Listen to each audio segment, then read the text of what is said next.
6 महिन्याचं वय म्हणजे बाळाच्या विकासाचा नवा अध्याय. आता ते ओळखायला लागतंय, खेळायला लागतंय आणि आईला खूप हसवायला लागतंय.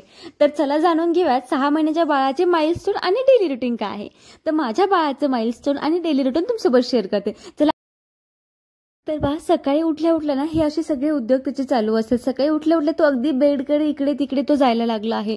इथे मोठं असं स्पेस आहे, तिथे ना प्लाऊड आहे, त्याच्यामुळे तो तिथे लागायची भीती आहे म्हणून मी अशी गादी तिथे टाकली आहे आणि इथे आम्ही मोठ्या मोठ्या पिलो ठेवतोय. त्याच्यावरती ते देखील तो अगदी मोठ्या मोठ्या उशा देखील जड उशा ते उचलायला लागला आहे.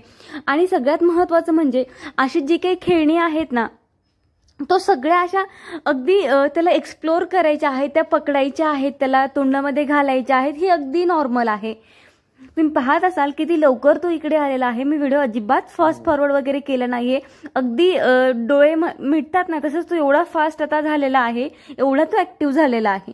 आणि कुठलीही वस्तू ना त्याला तोंडात पकडायची असते. ह्या वयात ना लेकरं आवाज काढायला लागतं. 6 महिन्यांचे लेकरं आवाज काढतात, बा बा बा मा मा असे तो आवाज देखील काढायला लागला आहे. असं ते हळूहळू बोलण्याचा प्रयत्न करत असतात 6 महिन्यामध्ये लेकरं. नंतर पाहत असाल की सगळं त्याला असं तोंडामध्ये घालायचं असतं. सगळ्याकडून असं ना मला उशा लावाव्या लागतात. अगदी लेकरांना खूप फुलासारखं आपल्याला जपावं लागतं. खूप म्हणजे खूप जपावं लागतं आपल्याला त्यांना. आणि तुम्ही पाहत असाल की सगळं तोंडामध्ये त्याचं घालणं चालू आहे. अगदी उशांचे कवर देखील तो तोंडामध्ये घालतोय.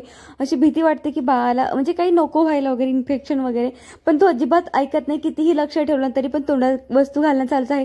त्यामुळे बाळाचे जे टॉय असतील ना तेव्हा घेताना अगदी सॉफ्ट टॉय घ्या, जेणेकरून त्याला लागणार वगैरे. हार्ड प्लास्टिकवाले टॉय वगैरे घेऊ नका. आणि सकाळी सकाळी आमचं हे असं चालू असतं, प्रेम करणं वगैरे. माझ्या बाळाला असं अंजारला गोंजारलं ना त्याला एवढं आवडतं ना काही विचारू नका.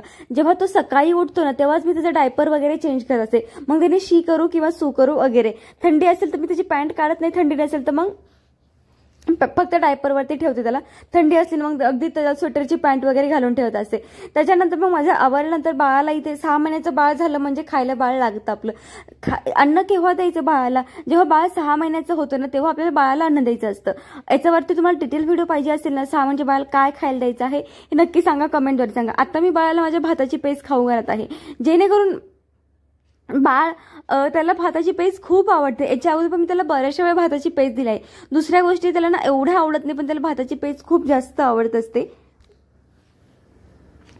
आणि बाळाला जेव्हा जेवण देताना तुम्ही अगदी कमी प्रमाणात द्यायचं, कारण की बाळ आत्ताच नवीन गोष्टी तो खायला सुरुवात त्यांनी केली आहे. अजिबात जबरदस्ती त्याच्यावर मी करत नाही. खायचं असेल तर खा, नाही तर बाबा नको खाऊ, उगीच उलटी वगैरे नको करायला. बाळाने थोडंसं रॅक वगैरे केले ना आपल्याला समजतं की बाळ उलटी करते वगैरे, तेव्हा त्याला अजिबात द्यायचं नाही. आता मी व्हॉइस ओव्हर करते, माझं बाळ माझ्या बाजूला आहे आणि त्यांनी बघा लगेच असं केलं, नाव काढलं की.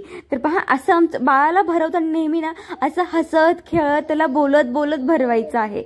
असं आमचं हे असं चालू असतं. कधी मी त्याला सकाळी भरवते आणि नंतर मग आंघोळ मी त्याला नंतर घालते, जेणेकरून ते जे आहे जेवल्यानंतर जेव्हा मी आंघोळ त्याला पलटी उलटी करेन तर उगाचच बाहेर नको यायला. म्हणजे जवळपास अर्धा 1 तास त्याला मी आंघोळ वगैरे घालत असते. इथे आमची अशी मसाज वगैरे चालू असते. मी बाळाला रोज मसाज करते. कधीतरी खूपच म्हणजे नाही माझ्याकडे टाइम असते तेव्हा मी फक्त बाळाला मसाज करत नाही, पण असं खूप कमी तर 1-2 वेळा झाला आहे. नाही तर बाळाला मी रोज मसाज करते. छान अशी घासून घासून अगदी छान अशी मसाज करते त्याला. आणि त्याला मसाज एवढी आवडते ना की काही विचारू नका. छान मस्त मसाज करून तो देतोय मला. पण आता तो ना टाळू वगैरे भरायला मला देत नाहीये. पहिले टाळू वगैरे भरायला तो द्यायचा, पण आता टाळू भरायला तो देत नाही. तर बघा, आणि इथे मसाज वगैरे त्याची आता चालू आहे. तुम्ही पाहत असाल माझ्या प्रत्येक व्हिडिओमध्ये बाळाशी मी प्रत्येक वेळेस त्याचं मी बोलत असते, त्याच्यासोबत गाणी म्हणत असते, जेणेकरून बाळाच काय होतं ना गाणी वगैरे म्हणले ना याने मेंदू आणि भाषा दोन्ही विकसित होतात. त्याच्यामुळे बाळाला गाणी वगैरे आणि त्याच्याशी सारखं बोललं पाहिजे. जेव्हा आपण काम करत असतो ना त्याला सांग, बाळा तुझी मम्मा काम करते, बाळा तुझी आई काम करते, हे लेकरांना समजत असतं. त्याच्यामुळे बाळाशी बोललं पाहिजे, जेणेकरून ते लवकर बोलायला लागतं. दिवसभरात बाळाशी बोला, गाणी म्हणा, त्याच्यासमोर आवाजाचे खेळ करा, याने मेंदू आणि भाषा दोन्ही विकसित होतात. कलरफुल खेळणी जर असतील आपल्याकडे ती द्या, पण खेळणी बाळाची ना जरा अशी लवचिक असली द्या, हार्ड प्लास्टिकवाली नको, जेणेकरून बाळाला लागायला भीती असते त्याच्यामुळे. तर पहा बाळ असं अगदी इझिली उठायला लागला आहे तो. आणि नंतर आंघोळ वगैरे झाल्यानंतर बघा त्याचे पप्पा त्याला पावडर वगैरे करतात आणि कपडे वगैरे त्याला घालून दिलेले आहेत. ते असले की मला थोडीफार मदत होते, नाही तर सगळं मला एकटीलाच करावं, थोडीशी फजिती होते, पण हा सगळ्यापैकी हँडल करते. आणि तुम्ही पाहत असाल तो अगदी इझिली किती उठून बसत आहे, अक्षरशः तो उठून बसत आहे आता तो. एवढा ऍक्टिव्ह झाला आहे, खूप जास्त ऍक्टिव्ह तो झाला आहे. पावडर अजिबात लावायला देत नाही, कपडे अजिबात तो घालायला देत नाही. अक्षरशः त्याचे हात आम्हाला पकडावे लागतात. एक जण कधी कधी हात पकडते आणि नंतर त्याला कपडे वगैरे घालतो किंवा पावडर वगैरे लावतो. अशी परिस्थिती आता झाली आहे. बाळ आपला खूप ऍक्टिव्ह व्हायला लागतो 6व्या महिन्यामध्ये. आणि जेव्हा 7वा महिना चालू होतो तेव्हा तर काही विचारूच नका, खूपच परेशानी होते. बाळ खूप जरा जास्तच ऍक्टिव्ह व्हायला लागतो. आणि बाळाला 6 महिने पूर्ण झाले की बाळाला जेवण द्यायचं असतं. अगदी 5 महिने पूर्ण, 6व्या महिन्यामध्ये नाही, 6 महिने पूर्ण झाल्यानंतर आपल्याला बाळाला जेवण द्यायचं असतं. मी पण बाळाला थोडंसं उशिरा दिलं मी, कारण की माझ्या बाळाला दात होते, त्रास होत होता, म्हणून म्हटलं पचणार नाही वगैरे, म्हणून मी थोडं त्याला उशिरा खाऊ घातलेला आहे. आणि पाहत असाल किती सुंदर असं दोघांचं इथे हे चालू होतं. कधी कधी ना एवढा रडतो ना तो हल्ली खूप. तुमचं पण बाळ असं रडतं का कपडे वगैरे घालताना किंवा काही पावडर वगैरे लावताना? मला नक्की कमेंटद्वारे कळवा. रडताच अगदी हसायला पण लागतो, म्हणजे कळत नाही आपल्याला कधी कधी बाबा हा रडतोय की हसतोय, म्हणून आपणच कन्फ्युज होतो. आणि हात वगैरे तोंडामध्ये घालणं ना हे नॉर्मल आहे. त्याचं टिथिंग आता चालू झालेलं आहे, त्याच्यामुळे हे सगळं नॉर्मल आहे. शर्ट पण सुना. आणि दिवसभरात ना बाळ अगदी 2 ते 3 तास पुरेशी असते बाळाची झोप. पण असं म्हणतात कधी कधी बाळ माझं झोपत नाही. तुमचं बाळ झोपतं का हे मला कमेंटद्वारे नक्की कळवा. 6 महिन्याचं बाळ ना 2 ते 3 तास झोपतं. कधी माझं बाळ झोपतं, कधी झोपत नाही. तर त्यानंतर ना कधी याला मी काय करते, फीड करून त्याला मी हे करत असते, झोक्यामध्ये टाकत असते. कधी जर खरं म्हणजे ना आंघोळीच्या अगोदरच फीड करायचं असतं, पण आता तो खायला लागलाय ना त्याच्यामुळे त्याला मी नंतर फीड करते, जेणेकरून फीड करायला त्याला मी घेतलं ना की तो लगेच झोपून जातो. बघा अगदी माझा शर्ट वगैरे पण तो खायला लागला आहे, एवढं तो हे झाला आहे. एखादं छान त्याला सिलिकॉनवालं वगैरे एखादं सेफ टिथर असेल ना ते द्या. आता मी त्याला हे दिलं आहे, पण त्याला शक्यतो मी ना कपडा देते टिथर म्हणून, अगदी सॉफ्ट कपडा. हे डॉक्टरांनी मला सजेस्ट केलं आहे. आणि तुम्ही पाहत असाल बोटं खातोय त्याचे, तो गळ्यामध्ये धागा बनलेला खातोय, सगळं असं खातोय. पण डॉक्टर म्हणतात ठीक आहे, नॉर्मल आहे, फक्त स्वच्छ ठेवण्याचा प्रयत्न करा. आपली जी काही त्याची खेळणी वगैरे आहेत ती स्वच्छ ठेवण्याचा प्रयत्न करा. तर असं माझ्या बाळाचं हे काही रुटीन आहे. असं तुमच्या बाळाचं काय रुटीन आहे मला कमेंटद्वारे कळवा. आणि पहा इकडे डुलकी मारणं, तिकडे डुलकी मारणं, सगळीकडे मला उशा लावून ठेवावं लागतात. एका साईडला मी बसते आणि एका साईडला, आणि मध्ये अशा उशा असतात.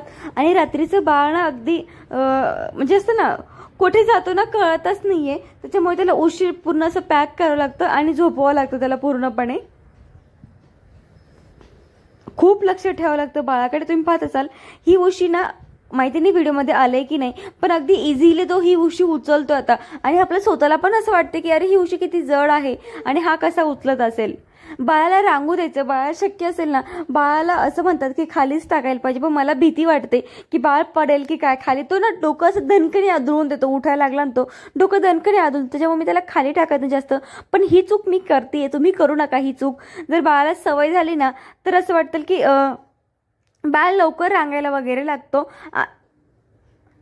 आणि पहा हे सगळं त्याचं उचकावचकी वगैरे असं चालू असतं बाळाचं, सगळं तोंडात घालणं. अगदी जेवण झालं, दूध पिलं वगैरे ना, त्याला थोडं ढेकर काढायचं आणि थोडं त्याला टमी टाईम द्यायचं. असं खेळतोय ना बाळ, त्याला खेळू द्यायचं, जेणेकरून तो ढेकर वगैरे काढेल. आणि टमी टाईम दिल्याने बाळाचं ना स्नायू मजबूत होतात, त्याचबरोबर मान वगैरे तो अगदी छान अशी मजबूत धरायला सुरुवात करतो तो. आणि पलटी पाहत असाल तुम्ही किती इझिली होत आहे.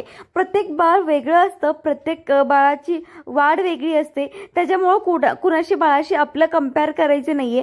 जर खूपच असं वाटलं की नाही माझं बाळ एवढ्या महिन्यात झालं आहे, अजून तो माझं बाळ 2.5 महिन्याचं असल्यापासून तो पलटी पडतोय, तर डायरेक्ट डॉक्टरांशी बोलायचं, सर्च करायचं आपलं थोडंफार. आणि सपोज आता आपलं बाळ 6-7 महिन्यात झालं आहे, बाबा पलटी पडत नाही, तर आपण डॉक्टरांशी नक्कीच कन्सल्ट करावं, एकदा डॉक्टरांशी नक्कीच सांगून बघावं. कारण कधी कधी वेगळं काही असू शकतं, त्याच्यामुळे पहा हा किती इझिली हे होतोय. आणि मी व्हिडिओ कुठेच इथे एडिट वगैरे जास्त केला नाहीये, तुम्हाला प्रत्येक गोष्ट मला दाखवायची आहे माझ्या बाळाची, म्हणून पहा किती मस्त तो असा उठतोय. हाताचा सपोर्ट दिल्यानं तो इझिली बसतोय आणि अगदी कंबर पण तो पकडायला लागला आहे हळूहळू.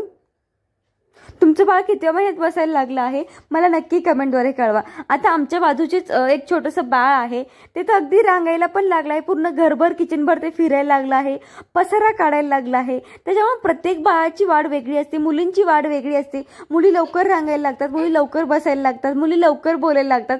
मुलांचं जरा वेगळं असतं. म्हणून आपण कुणाच्या बाळाशी आपल्या बाळाचं कंपेअर अजिबात नाही करायचं. पण हा जास्तच वाटलं की नाही माझं बाळ 2-2.5 महिन्यात झाला आहे, 6 महिने झाला आहे, तरी पण पलटी पडत नाही बाबा, काय कारण असेल. आणि प्रत्येक महिन्याचे माइलस्टोन आपण चेक करायचे असं, बाळाचे माइलस्टोन काय असतात प्रत्येक मंथचे, त्यानुसार आपण डॉक्टरांशी एकदा तरी बोलून बघावं असं मला तरी वाटतं. आणि पहा किती इकडे तिकडे असं चालू आहे आमचं. मग बाळाला थोडंफार दूध वगैरे दिल्यानंतर मग त्याला असं बसवण्याचा मी प्रयत्न करत असते. आम्ही खेळत असतो थोडंफार. आणि कधी कधी आंघोळ केली ना की बाळ लगेच झोपून जातो, पण कधी कधी त्याला झोप नाही आली ना तो नाही झोपत. पण 2 तास भरतोय तो कसा तरी झोपत असेल. कधी असं कधी तसं, बाळाचं रुटीन असं फिक्स नसतं. आणि हा बाळ 6 महिन्याचं झाला आहे, आता बाळाला दूध पाजायची गरज नाहीये असं नाहीये. बाळ खायला लागलं म्हणून बाळाला दूध पाजायची गरज नाही असं नसतं. 80% आपल्याला आईचं दूध असतं बाळासाठी 6व्या महिन्यामध्ये. आणि नंतर 20% बाळाला जेवण असतं, जेवण थोडंफार पाणी वगैरे. बाळ थोडंफार हे झालं ना की माझी थोडीफार मी कामे करून घेत असते त्यांना. मग इथे मी बाळासाठी पाणी वगैरे गरम करत आहे. हेच पाणी मी बाळाच्या जेवणाला वगैरे वापरते. त्याला मी तांदळाची पेज वगैरे देत आहे. बाळाची एक काचेची छान अशी बाटली माझ्याकडे, तिला मी रोज धुत असते, घासत असते. आणि नंतर त्यात दिवसभर तेच पाणी मी वापरते. त्याला प्यायचं असेल किंवा त्याचं फूड वगैरे मला बनवायचं असेल ना, ते मी त्याला पाणी देत असते. तर थोडे 2-3 टाइम त्याला 1-1 चमचा 1-2 चमचा त्याला मी पाणी पण देत असते. खूप जास्त पाणी देत नाही मी त्याला. आणि पहा इथे माझं बाळ आता झोपलेलं आहे. अंघोळ केली ना, थोडं पाजलं वगैरे, खेळला ना तो झोपून जातो. किंवा कधी कधी लगेचच धोक्यात टाकलं कपडे वगैरे घालून तो झोपून जातो. आणि किती शांत, अगदी कधी तो झोपेचे सुद्धा नाटक करतो माहिती आहे. आता बघा अगदी असं तो शांतपणे झोपत नाही, झोक्यात तो खूप छान झोपतो. म्हणून मी अजून तरी बाळाला झोका वापरते. तुम्ही पण वापरते का तुमच्या बाळाला झोका? मला नक्की कमेंटद्वारे कळवा. आणि असं काही माझ्या बाळाचं रुटीन आहे. पहा पापा उठला, तुम्हाला म्हटलं ना की तो नाटकी करतो कधी कधी, म्हणून त्याला मी झोक्यातच टाकते, असं तो होतो. ओ. आणि त्याच्यानंतर मग बाळाला झोक्यात वगैरे टाकणं, हे ते करणं, हे सगळं असं आमचं चालू असतं. बाळ झोक्यात ना खूप छान झोपतो. आणि ही झोका खरंच मला खूप आवडला. अजूनपर्यंत मला तरी कामं येतोय तो अगोदरपासून. असं काही माझं रुटीन आहे. तुमचं रुटीन मला नक्की कमेंटद्वारे कळवा. जेवण देताना अगदी विचारपूर्वक करून द्या. 6 महिन्याचं बाळ झालंय, अगदी जाड वगैरे नको, असं पातळ पाण्यासारखं बाळाला जेवण पाहिजे असतं. याच्यावर डिटेल व्हिडिओ पाहिजे असेल तर नक्की मला कमेंटद्वारे कळवा, नाही तर बाळाला त्रास होऊ शकतो. आणि ह्या वयात ना बाळाचा प्रत्येक दिवस नवा अनुभव असतो, प्रत्येक नवं शिकवण आईसाठी आनंदाचं कारण असतं. आई म्हणून आपण फक्त थोडं संयम आणि खूप सारं प्रेम दिलं तर बाळाची वाढ सुंदररित्या होत असते. हे होतं माझ्या बाळाचं रुटीन. चला आपण पुन्हा एकदा भेटूयात नवीन व्हिडिओसोबत, नवीन माहितीसोबत. आणि त्यावर तुम्ही जर आपल्या चॅनल सबस्क्राईब नसेल केलं तर असेच नवीन व्हिडिओ पाहण्यासाठी, माझी प्रेग्नेन्सी जर्नी, माझे मदरहुड जर्नी पाहण्यासाठी आपल्या चॅनल जरूर सबस्क्राईब करा. बाय. पुन्हा एकदा भेटत नवीन व्हिडिओसोबत, नवीन माहितीसोबत. चॅनल सबस्क्राईब नसेल केलं चॅनल जरूर सबस्क्राईब करा. बाय.